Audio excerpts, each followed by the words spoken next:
What is going on, everyone? My name is Andy. Welcome back to another FPL video. In this one I'm going to talk about blanks, doubles and chips for the rest of the season based on what happened in the FA Cup at the weekend plus the FA Cup quarter-final draw. I will warn you now though, the outcome of this video basically is to wait until at least game week 30 to make any major decisions unless you're free hitting in 29 because everything is still quite open. So in terms of exactly when to use the chips, it's still quite difficult to know. Also, Planet FPL will be doing a podcast today which you can listen to or watch on YouTube around chip strategy, and that'll probably be way more useful and in-depth than this video. So if you want to watch this one, great, happy days. If not, I'll catch you tomorrow for the game week preview. So let's start with the FA Cup quarter-final draw. As a reminder, whichever teams get through to the semi-finals will blank in game week 34 and so will their opponents. That postponed match will be rearranged elsewhere, creating a double game week, and I'll talk about them later on.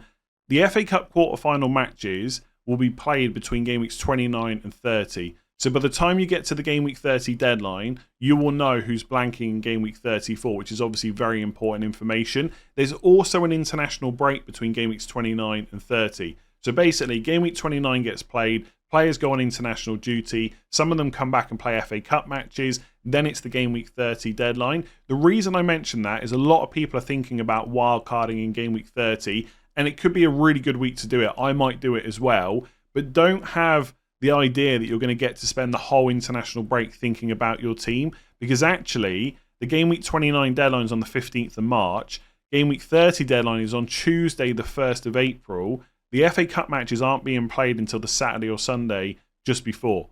So instead of having the complete picture, the whole international break, you're only actually going to know who's blanking in 34, therefore likely to double elsewhere, 1 or 2 days before the deadline. You could spend the rest of the international break putting together wildcards based on different fixture outcomes. Most people aren't going to want to do that. So you're actually only going to have 1 or 2 days to think about your wildcard. Not to put anyone off doing it, just to kind of set expectations.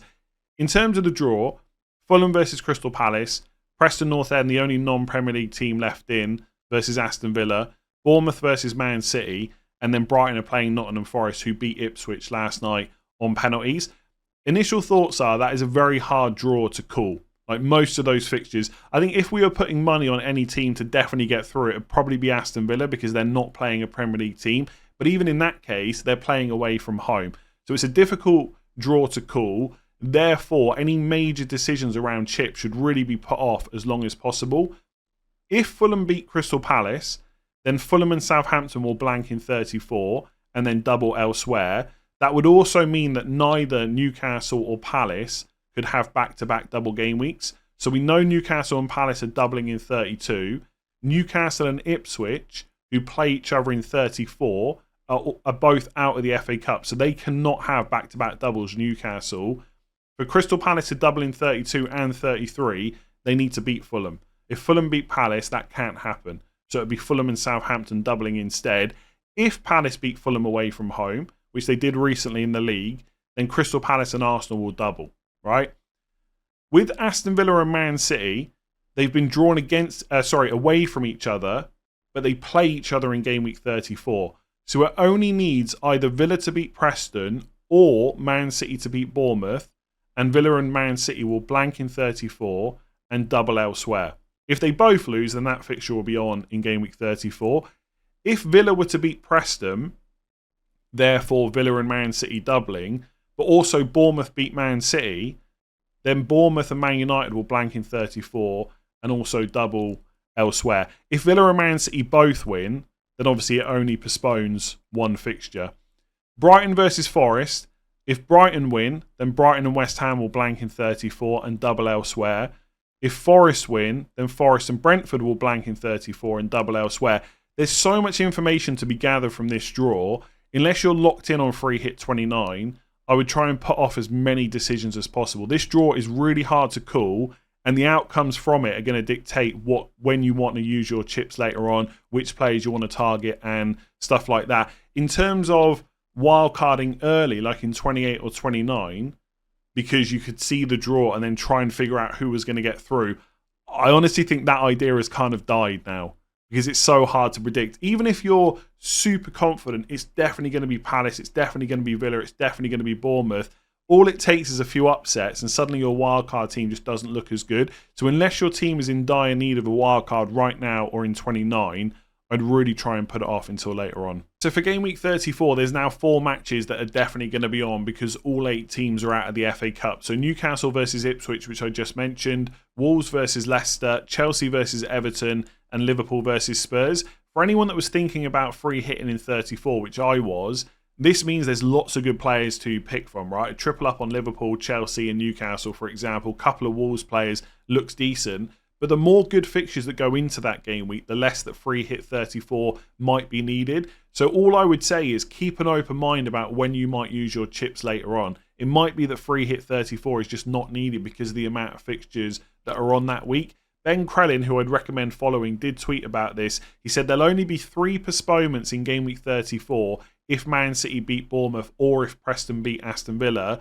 If neither Man City nor Preston win, then there'll be 4 postponements in game week 34. So the maximum amount of matches that can be off in game week 34 as it stands is 4.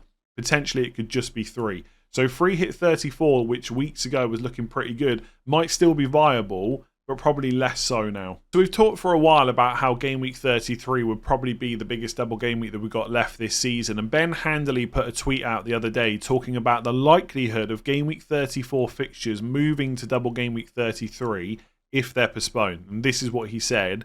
Man City versus Villa, very likely, has to happen if Villa beat Bruges in the Champions League. Arsenal versus Palace, very likely, especially if Arsenal beat PSV. Bournemouth versus Man United, very likely, especially if Man United beat Real Sociedad in the Europa League. Then for Brighton versus West Ham and Southampton versus Fulham, it's likely. Newcastle versus Ipswich doesn't matter anymore because Newcastle are out of the FA Cup and so are Ipswich. Forest versus Brentford, very unlikely. The reason for that is why the Forest-Brentford fixture probably wouldn't go into 33 if Forest beat Brighton in the FA Cup is because the Spurs-Forest game in 33 is on Monday the 21st of April. So to then play a midweek game on like a Wednesday or Thursday, the Premier League probably wouldn't rearrange it there. So they'd move it somewhere else instead. So out of all of the teams that are left in the FA Cup quarterfinals, those that get through to the semi-finals and blank in 34, most of them are likely or very likely to double in 33. So we can assume that's going to be the biggest double we have left this season and probably the best week 2 bench boost, but not guaranteed. And I'll talk about that later. So based on everything we've covered so far, just a quick reminder about what the rest of the season is likely to look like. So blank in game week 29, which we know is confirmed for Newcastle, Crystal Palace, Liverpool and Aston Villa. Double game week in 32 already confirmed for Newcastle and Crystal Palace. Double game week 33 for most of the teams that end up blanking in 34. Blank game week 34 based on the FA Cup semi-finalists plus their opponents. Then it's possible to have a small double in 35 and or 36 and also a small blank in game week 37. That is based on this graphic from Ben Crellin. Again, make sure you're following him on Twitter. Very useful person to follow for FPL. Plus, he's just really good at the game as well. And basically, Ben puts at the bottom, the game week 34 postponements could move to game weeks 33, 34, 35 or 36. Game week 33 is most likely, apart from Forest and Brentford, which I already talked about. Game week 37 postponements caused by the FA Cup final could move to 36. So you might have the FA Cup finalists blanking in 37 and doubling in 36, but he said it could stay in game week 37 as well. For now, I wouldn't worry as much about 36 and 37. It's really this period of 29 to 34 that we're most concerned about. So I've just got some initial thoughts around blanks, doubles and chips based on what's happened in the FA Cup. Free hit 29 has probably been weakened slightly, but not because of the FA Cup quarter-final draw, mostly due to injuries and suspensions. So we know that Cunha, for example, is going to miss the next 3 games at a minimum. So if you've got him in your team and you're going to free hit him out in 29 and have him back for the good fixture in 30, he's not going to be available. Anthony Gordon won't be back until game week 31. Lewis Hall has an ankle injury. We don't know how long he's going to be out for. Mateta's injured at the moment. We don't know when he'll be back either. Hopefully, he'll be fine after the international break. But I guess at this point, it's not a guarantee.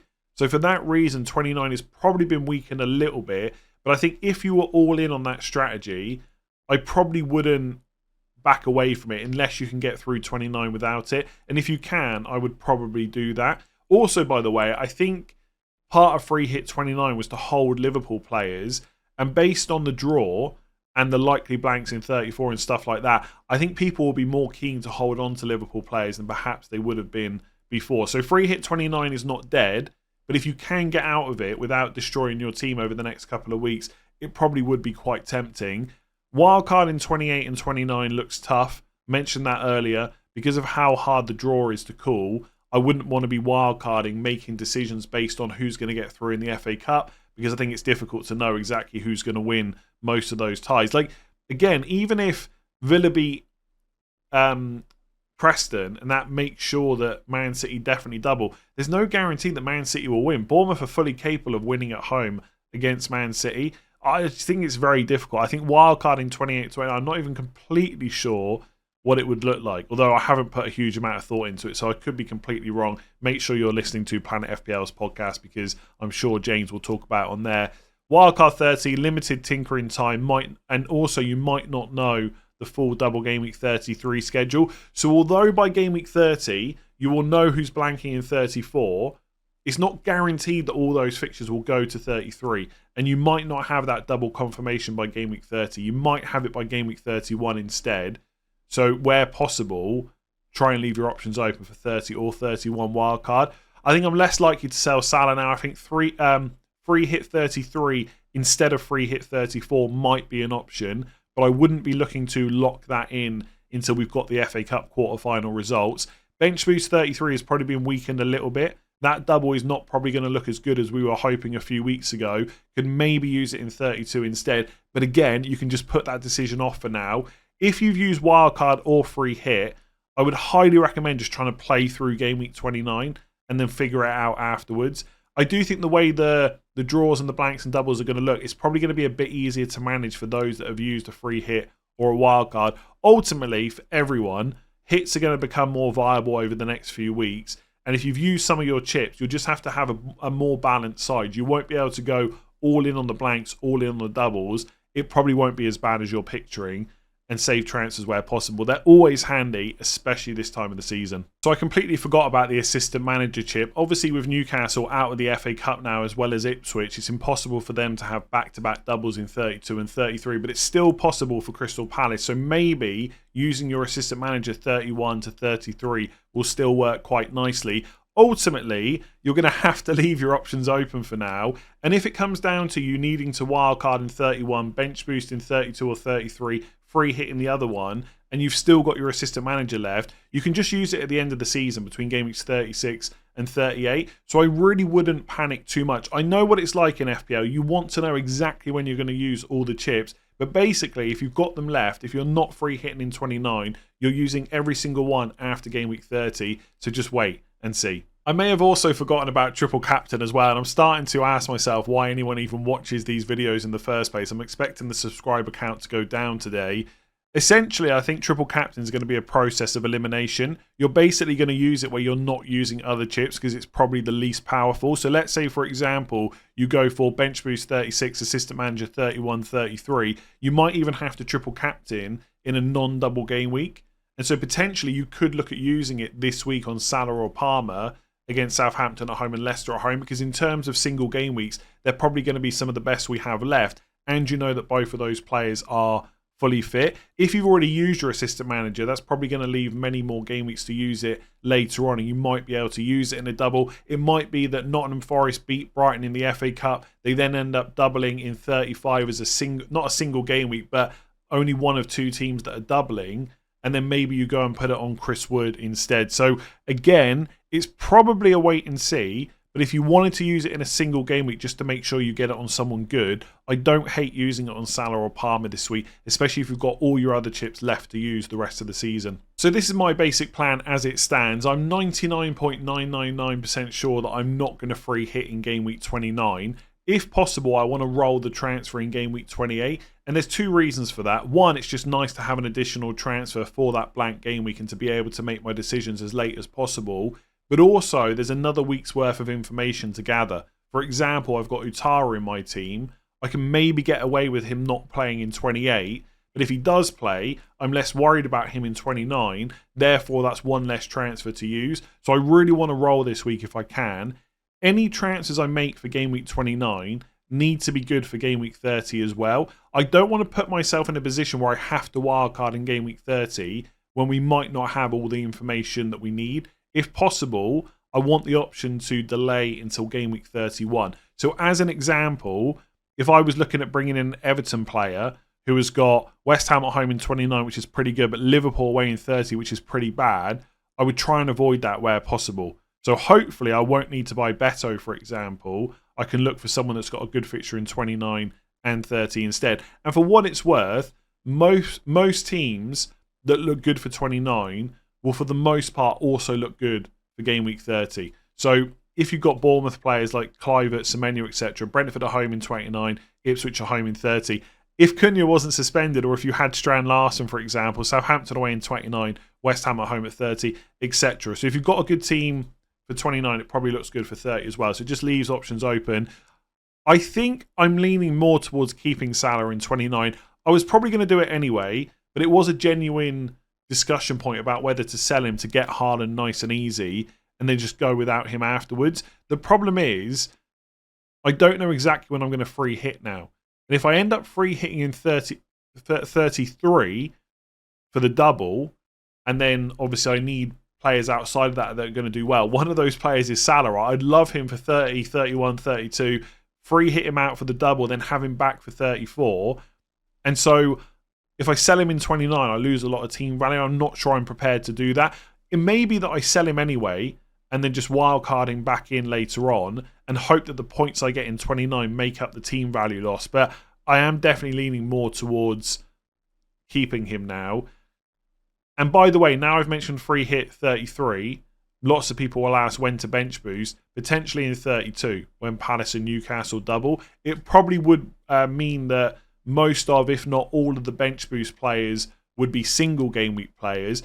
But honestly, I have never ever had a bench boost full of double game week players in any season that I've played FPL, and it's always gone pretty decently. So if I get past 29 and wildcard 30, 31, bench boost 32 looks good, then free hit 33, that is what I'll do. Ultimately, and it doesn't always work out for me with like triple captain and stuff like that, the aim with the chips is to get as many points as possible, not to necessarily maximize a particular chip in 1 week. So if bench boost 32 and free hit 33 is going to get me more points than bench boost 33, free hit 34, and that includes single game week bench boost players, that is what I'll do.